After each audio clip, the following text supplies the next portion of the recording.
Viewer discretion advised.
Now, Gorford is a very proud express engine, if not the fastest engine on the Southeastern Railway. He enjoys speeding along the line with the wind blowing across his smokestack.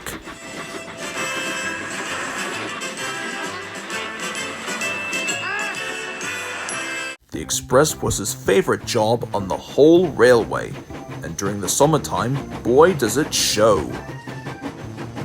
Every year, vacationists came from far and wide to see the island, and Gorford is kept very busy. Though by some chance, if he is facing himself with a burnout, other engines such as Jimbo or Humphrey would take his place so that Gorford would have a much-needed rest. One evening, Gorford arrived at the big station where he saw Jimbo and Humphrey. Evening, Gorford. How was the express run today? Oh, it was tiring, Humphrey. I love it when vacationers come to the island, but come on! I felt like I had to pull double the effort, which is not my specialty in any way. I've heard all about that. Well, perhaps a good night's rest will cheer us up. We'll need it for tomorrow. But before the other engines can head back to the sheds, the skinny controller arrived with some urgent news. Oh, hello there, sir. What's up, dear? Well, I have some very unfortunate news for Gorford. Apparently, I've been hearing all about his troubles with the Express and how he was facing himself with a burnout. But the good news is, I have purchased another engine from England to help Gorford with his Express runs.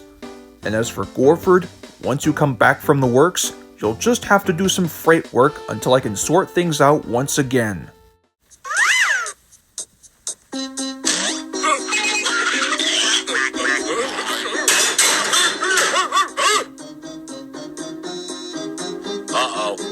I think you better cover your ears.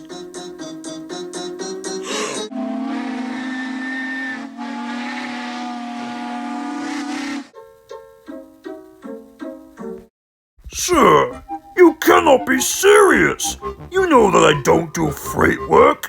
It damages my title of being an express engine. Besides, why can't Jimbo or Crazy Terry do it? Really useful engines never argue. Yes, sir. And soon the skinny controller left, and all of the engines went back to the sheds, including a very unhappy Gorford. Don't you bloody talk for me! Okay. I'm just doing my job. Sheesh.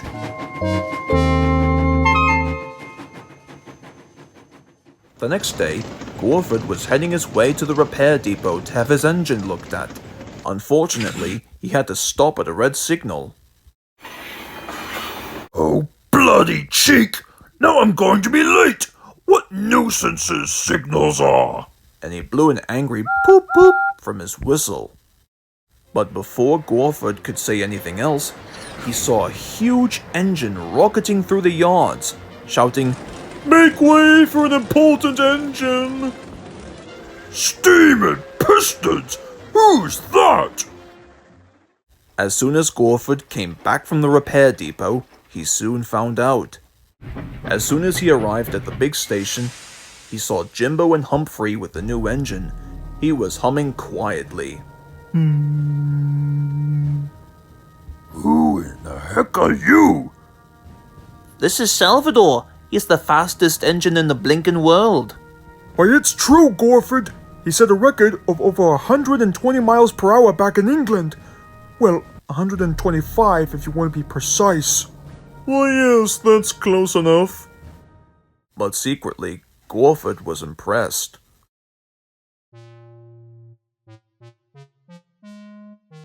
Soon it was time for Gorford to go shunting in the yards for a while.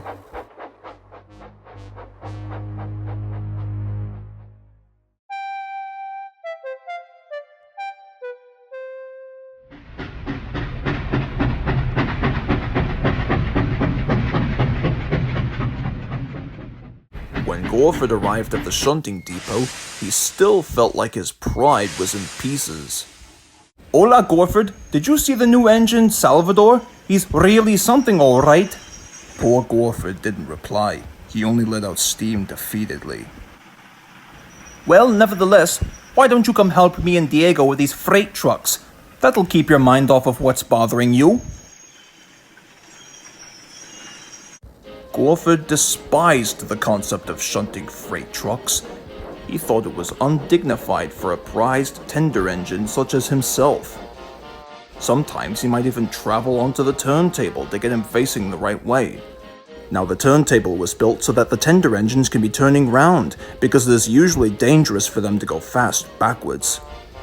Tank engines such as Tombo or Presley don't need tenders. They can go just as well backwards as forwards, but to be hearing Gorford speaking, you would have thought that the skinny controller had given him a tender just to show how important he was.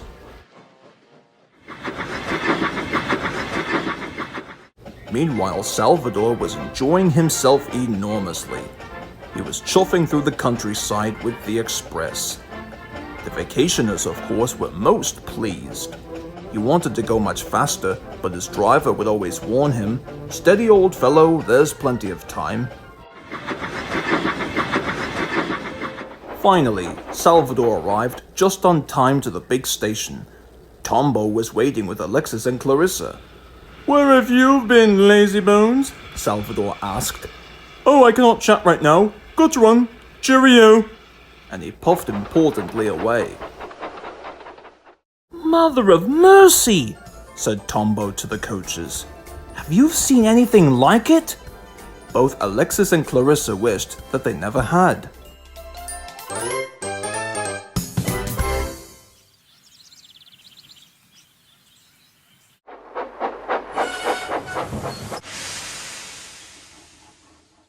Hiya, Gorford.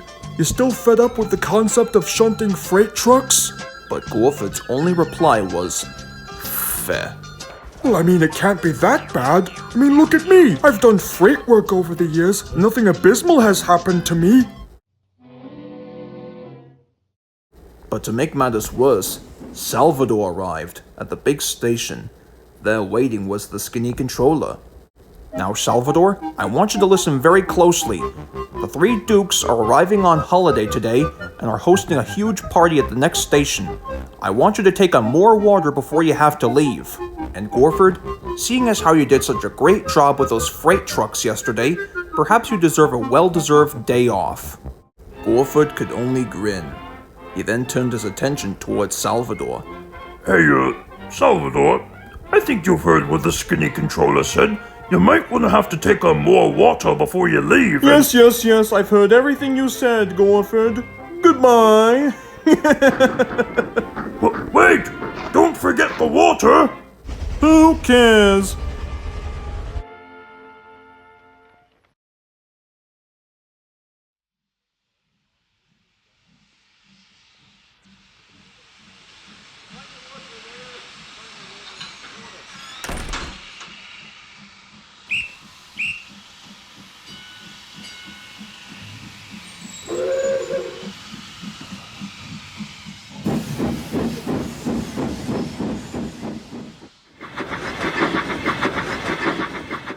Soon Salvador was enjoying himself enormously once again.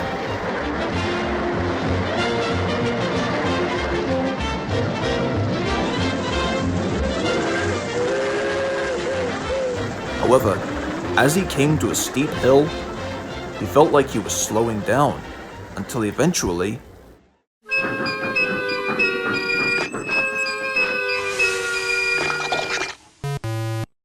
Your water tanks have run dry. We should have taken on more water before we started. Oh, bugger. Why didn't I listen? Salvador's pride was in pieces.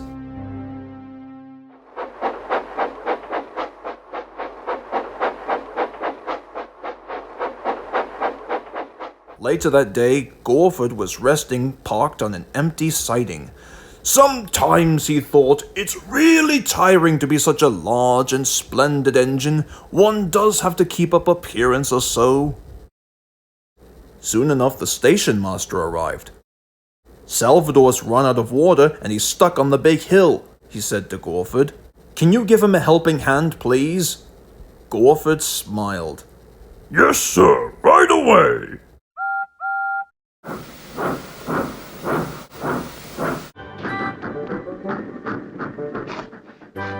Finally, he found Salvador, who was feeling rather silly. Hello, Salvador.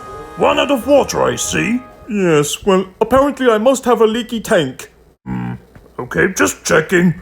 Nevertheless, all aboard. Let's get you back to the big station. The three dukes mustn't be late for the party. Soon Gorford was coupled up to Salvador, and the strange train began once again.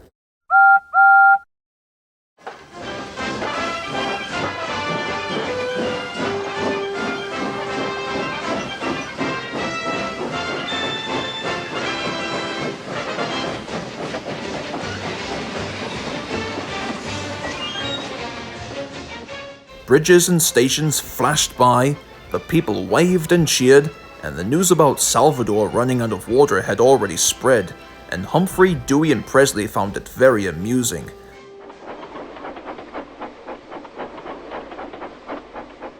At last, Gorford and Salvador arrived at the big station, right on time. Gorford himself couldn't have felt more proud. Salvador's pride was in pieces. Well, what do you think about Salvador now, Humphrey? Too much puff and not enough steam. The skinny controller was the one most pleased. Well done, Gorford. You did an excellent job of getting our passengers here right on time. You are a really useful engine. Thank you very much, sir. Now as for you, Salvador, you have been very boastful and rude to Gorford.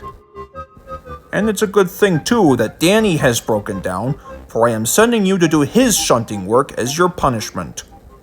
Salvador couldn't believe his ears. He felt like his pride was broken into pieces. So with Salvador shunting trucks in the yard, Gorford was back to pulling passengers, like he normally does. And he couldn't have felt more proud. So moral of the story, kids, freight trucks are no one's friends, especially the mischievous ones.